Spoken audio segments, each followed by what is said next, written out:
மக்களவை தேர்தலில் வெற்றி பெற்றால் ஆம்பூரை ஸ்மார்ட் சிட்டியாக மாற்றுவதற்கான அனைத்து முயற்சிகளையும் செய்வேன் என தேசிய ஜனநாயக கூட்டணி வேட்பாளர் ஏசி சண்முகம் தெரிவித்துள்ளார். வேலூர் மாவட்டம் ஆம்பூரின் பல்வேறு பகுதிகளில் ஏசி சண்முகம் பிரச்சாரம் மேற்கொண்டார். அப்போது சிட்டிங் எம்பியான கதிர் ஆனந்த் பாலாற்றில் தடுப்பணை கட்டவில்லை, வேலைவாய்ப்பை ஏற்படுத்தவில்லை என குற்றம் சாட்டினார்.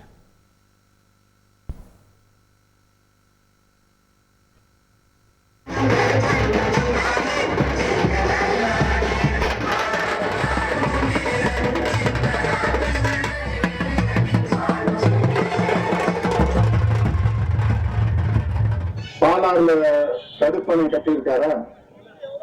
பாலாறுல தடுப்பணை சரி, யாருக்காவது வேலை வாங்கி கொடுத்திருக்காரா?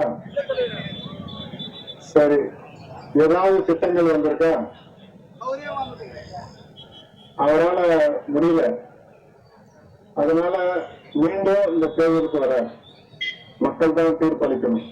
ஆம்பூரை எப்படியாவது முயற்சி பண்ணி ஒரு ஸ்மார்ட் சிட்டி கொண்டாடணும்னு நினைக்கிறோம். மூணு நாலு ட்ரெயின் நிறுத்தல, அதை நிறுத்தத்துக்கான ஏற்பாடு செய்வேன். செய்திகளை உடனுக்குடன் தெரிந்து கொள்ள உடனே சப்ஸ்கிரைப் பண்ணுங்க.